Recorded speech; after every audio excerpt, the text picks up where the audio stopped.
Hi guys, welcome sa my vlog. So yan, ayan, maglilipat po kami ng bahay.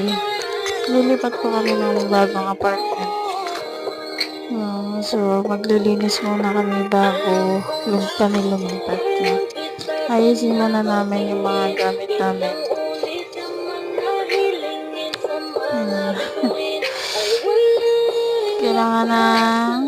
Kailangan na namin lumipat. So hanap kami ng maayos na bahay.